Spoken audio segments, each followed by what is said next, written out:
Wegen denen ist schon manches Schiff untergegangen. Die Viecher muss man fortjagen. 2 Tage hast du Zeit. Der Miguelito geht fröhlich zu seinem Drachen. So, jetzt haben wir's denn. Ich muss nur noch ein paar Riesenwasserwildsäule erledigen. Komm, wir fliegen schnell gegen Osten. Oh nein, ich will nicht.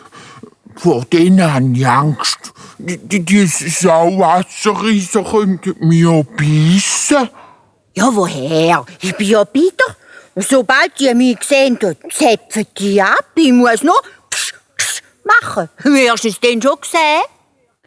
Die Wildsauen haben gerade fröhlich im Fluss gepflatscht, gespielt und dann haben die Wasser auf ihre dicken Grinden gespritzt.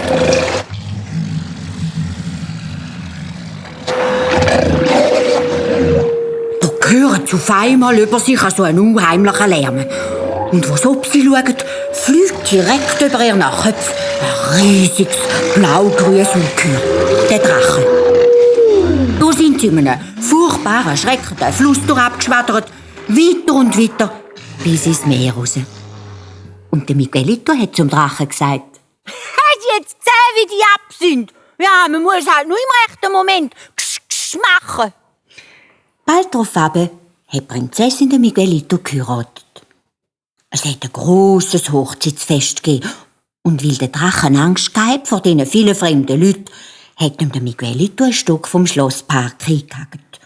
Dort hat er ungestört und glücklich leben. Der Miguelito hat auch immer für gutes Futter gesorgt.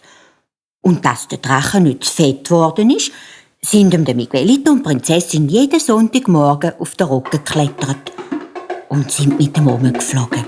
Weit übers Land. Und haben sich ihr Königreich von oben angeschaut.